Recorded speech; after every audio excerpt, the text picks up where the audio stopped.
दोस्तों, कभी सोचा है ऐसा क्यों होता है कि कुछ बच्चों के पास तो ढेर सारे खिलौने होते हैं, स्कूल जाने का मौका होता है, और वहीं दूसरी तरफ कुछ बच्चों को अपनी रोज की जरूरतों के लिए भी स्ट्रगल करना पड़ता है। पता है, ये सिर्फ किस्मत की बात नहीं है, ये एक बहुत बड़ी चुनौती है। एक तरफ है स्कूल, खेलकूद और हर जरूरत पूरी होने की खुशी, और दूसरी तरफ काम, संघर्ष और बुनियादी चीजों की कमी।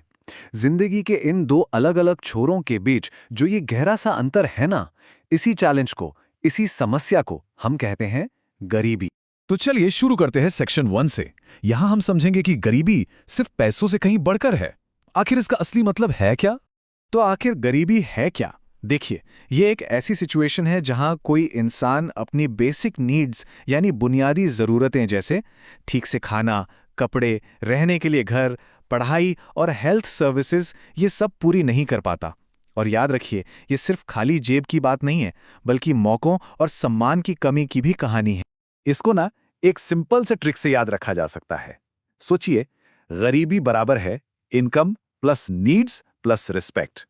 जब ये तीनों ही चीजें मिसिंग हो, जब पैसा भी ना हो, जरूरतें भी पूरी ना हो और समाज में इज्जत भी ना मिले, तो इन सब की कमी मिलकर ही गरीबी बन जाती है।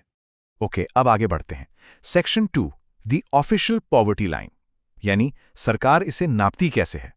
तो एक बड़ा सवाल उठता है, सरकार ये डिसाइड कैसे करती है कि कौन गरीब है और कौन नहीं? आखिर इसका पैमाना क्या है?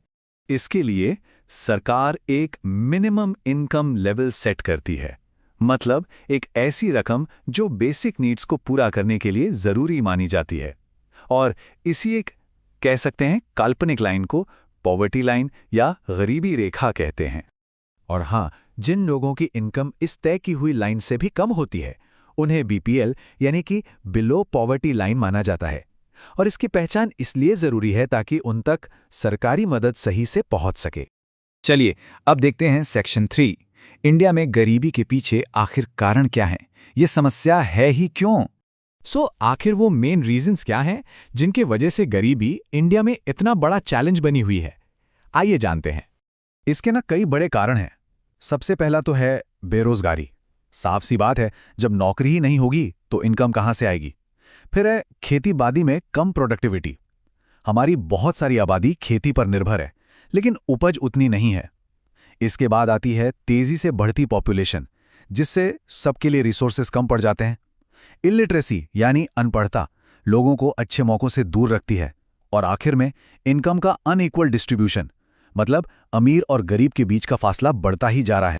ओके, तो हमने प्रॉब्लम समझ ली। अब बात करते हैं सोल्यूशन की। Section 4, the fight against poverty. इसके लिए क्या कुछ किया जा रहा है? देखिए, सरकार इस चैलेंज से लड़ने के लिए एक 3 स्टेप स्ट्रेटजी अपनाती है।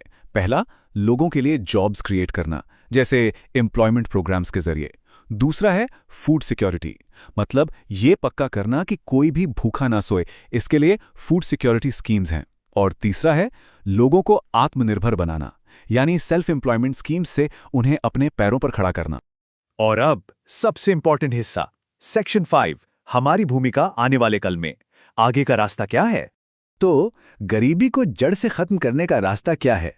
इसकी शुरुआत होती है क्वालिटी एजुकेशन से। जब सबको अच्छी शिक्षा मिलेगी तो उनमें स्किल्स डेवलप होंगे और उससे बेहतर नौकरी के मौके खुलेंगे। इसके साथ साथ हमें यह भी सुनिश्चित करना होगा कि देश का विकास, उसके फायदे समाज के हर तबके तक बिल्कुल बराबरी से पहुंचे। तो इस पूरे चैप्टर का, इस पूरी चर्चा का सबसे जरूरी टेकअवे क्या है? वो ये कोट है, गरीबी सिर्फ इनकम की कमी नहीं है, बल्कि शिक्षा, स्वास्थ्य और सम्मान जैसी बुनियादी इंसानी जरूरतों की भी कमी है। ये एक ऐसी बात है जिसे हम सबको हमेशा याद रखना चाहिए। देखिए, इस चैलेंज को समझना ही इसे सॉल्व करने की तरफ पहला कदम है। एक ऐसा इंडिया बनाना जहां हर किसी को सम्मान और आगे बढ़ने का मौका मिले, ये हम सब की जिम्मेदारी है। और यही एक स्ट्रॉन्ग, स्मार्ट और रिस्पॉन्सिबल इंडिया की नींव है।